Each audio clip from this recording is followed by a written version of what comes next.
신앙생활을 하다가 갑자기 예수님을 떠나게 되는 사람들을 보게 됩니다.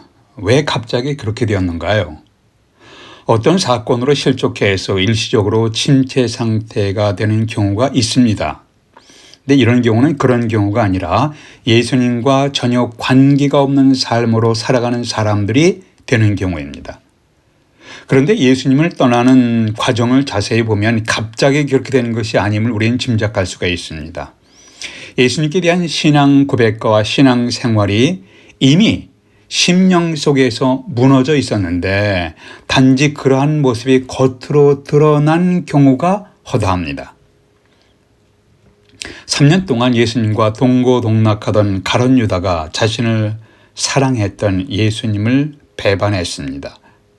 이것은 갑자기 생각이 바뀌어서 그렇게 된 것이 아닙니다. 유다란 이름은 뭐냐면은 의미가 praise, 찬양이란 의미, 아름답고 귀한 이름이었습니다. 그래서 유다란 이름을 가진 사람들이 많이 있었습니다. 주님의 12 사도 중에 다데오라 불리는 유다가 있었습니다. 또 예수님의 의붓 형제이며 신약 성경 유다서의 저자의 이름도 유다입니다.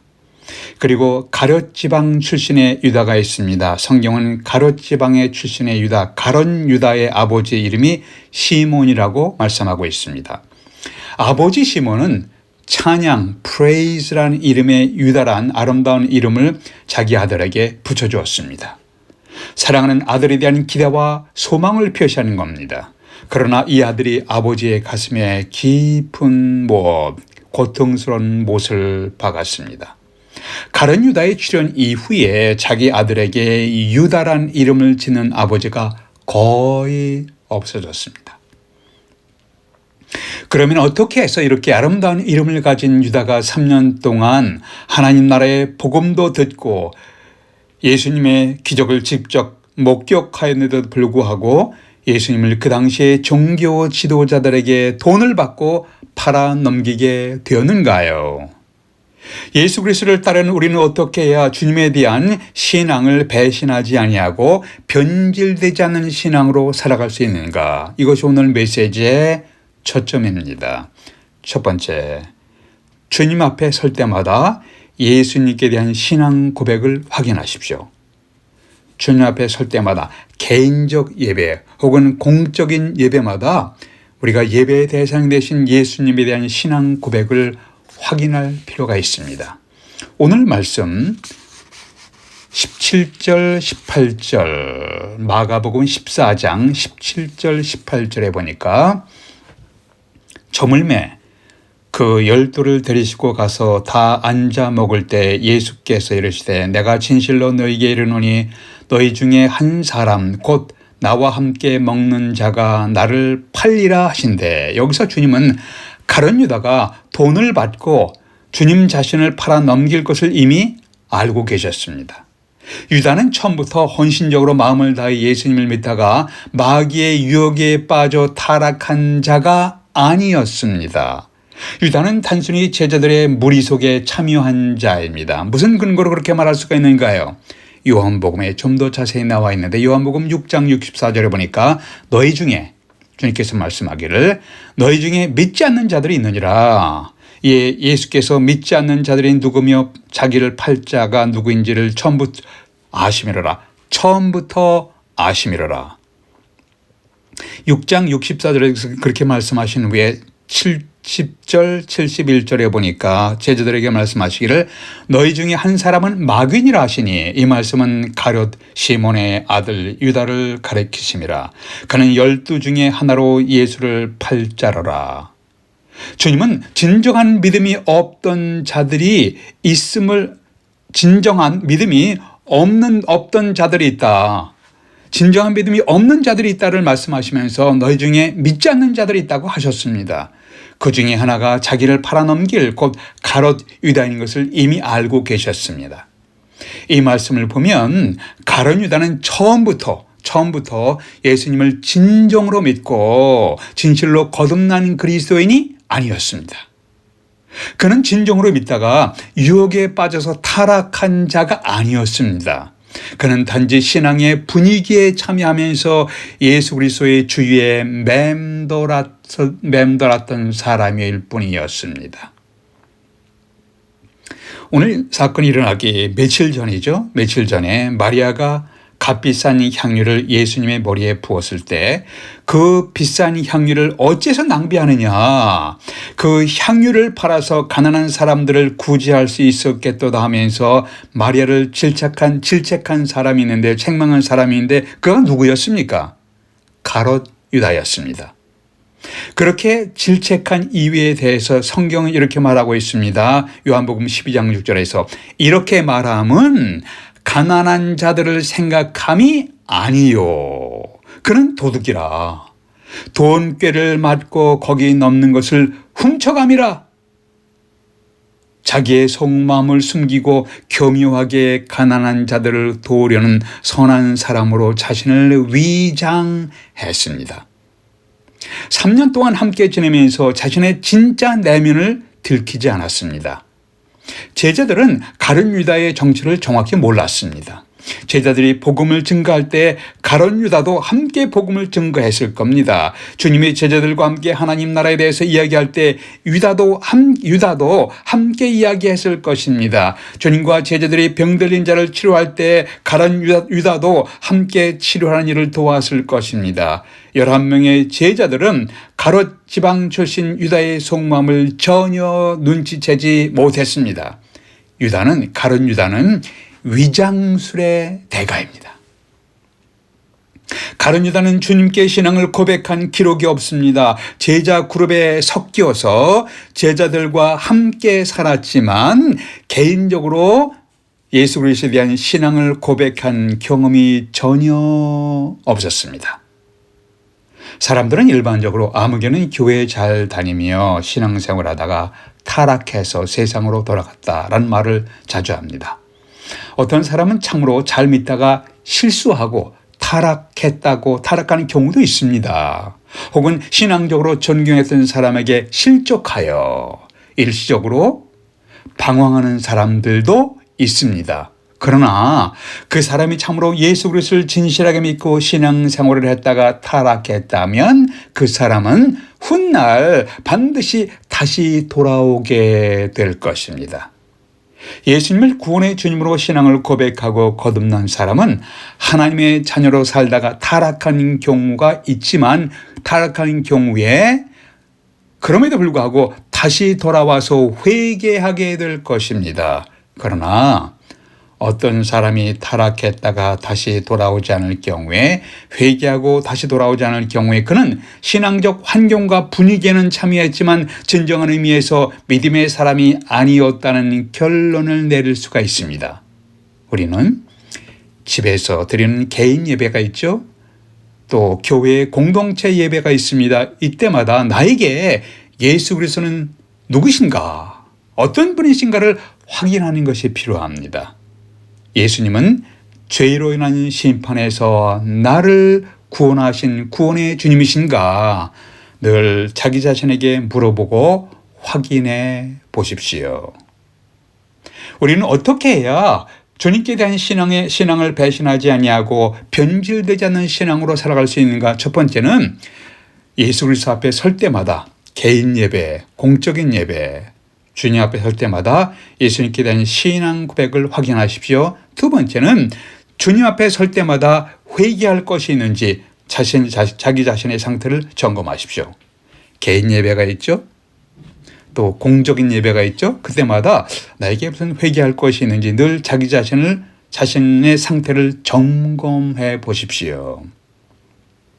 18절에 보세요. 18절에 보니까 예수께서 제자들을 향하여 너희 중에 한 사람 곧 나와 함께 먹는 자가 나를 팔리라.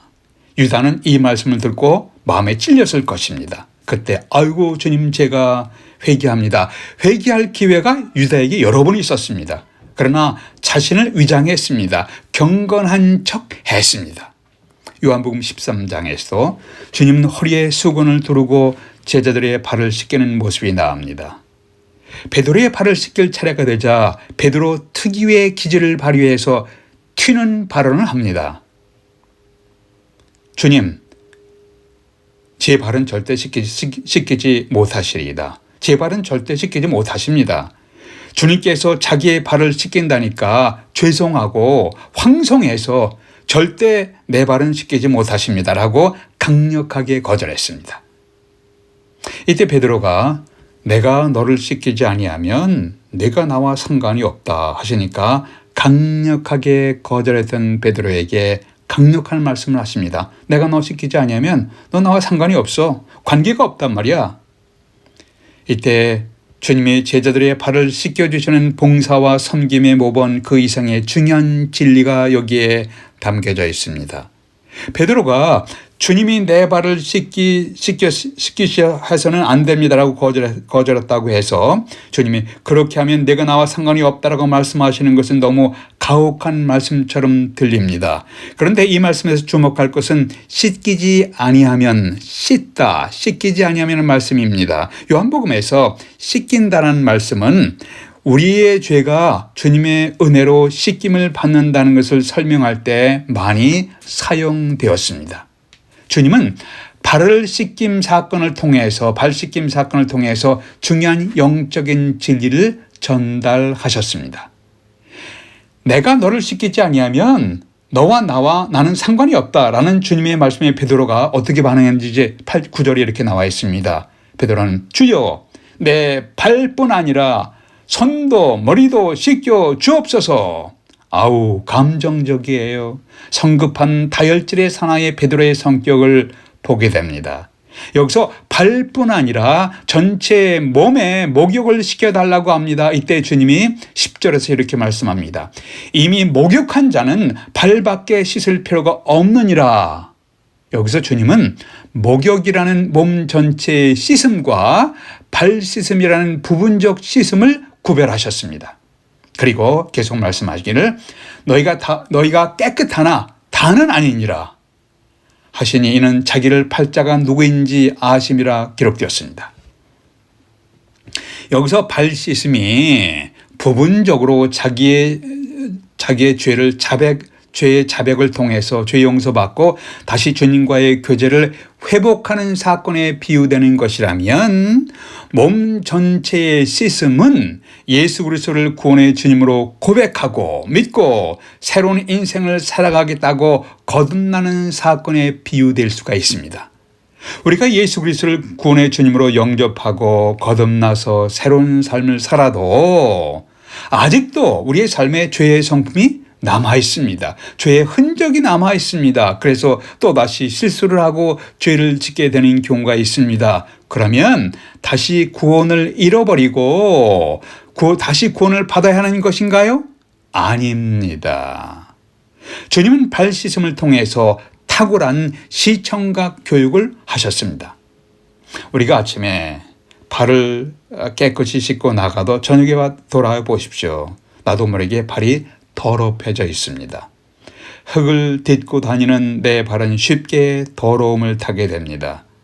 구원받은 하나님 나라의 백성들이 이 세상의 사람들과 접촉하며 살아가면서 세상 속에서 갈등하고 여러 가지 일로 인해서 부딪히며 살아가면서 계속적으로 자신도 모르게 죄를 짓게 되고 또 오염되는 자기 자신을 발견하게 됩니다. 그리스도인들이 부분적으로 더럽혀졌을 때 발만 씻음 같이 부분적으로만 씻으면 된다는 교훈을 주신 것이에요. 성경은 만일 우리가 우리 죄를 자백하면, 이것은 요한 1서는 믿는 그리스도인들을 위해서 기록된 것입니다. 만일 우리가 죄를 자백하면, 고백하면 주님은 신실하시사 의로우시사 우리 죄를 용서하시며 모든 불의에서 우리를 깨끗게 하실 것이요라고 하셨습니다. 요한 1서 1장 9절입니다. 이 세상에 살다가 죄로 얼룩진 세상, 구조적으로 죄가 만연된 이 세상에 살다가 죄에 오염될 수가 있습니다. 그럴 때 죄를 자백하는 것은 발 씻음 사건에 비유됩니다.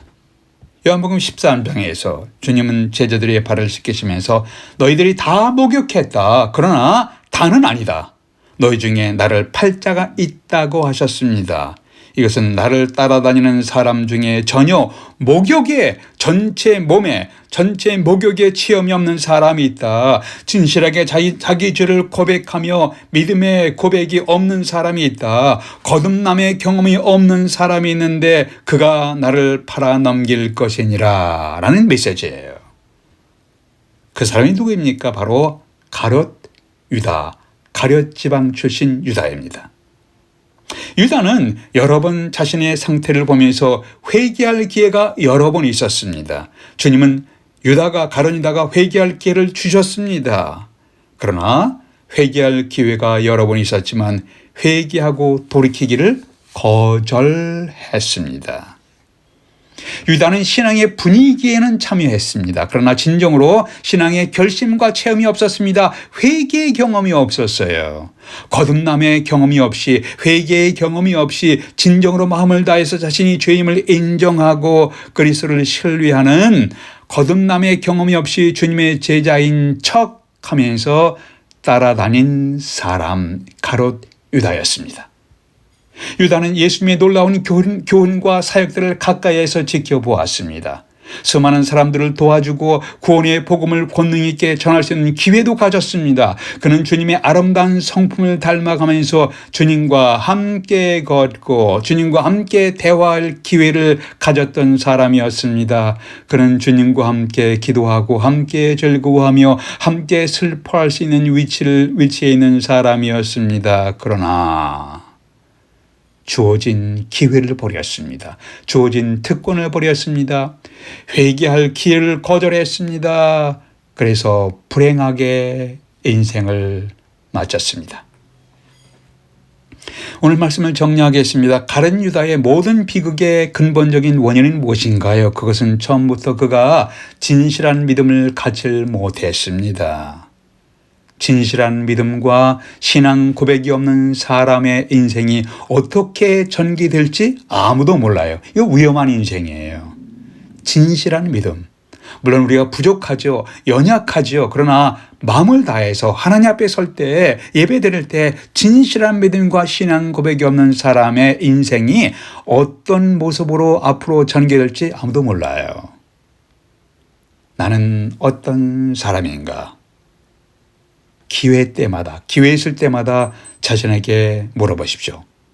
우린 집에서 개인 예배를 드리고 교회에서 공동체 예배를 드릴 때마다 예수 그리스도에 대한 바른 신앙 고백 그리고 바른 믿음이 성경에 계시된 진리의 말씀, 성경에 계시된 예수 그리스도에 대한 바른 신앙 고백과 믿음이 있는지 자신을 점검해야 합니다.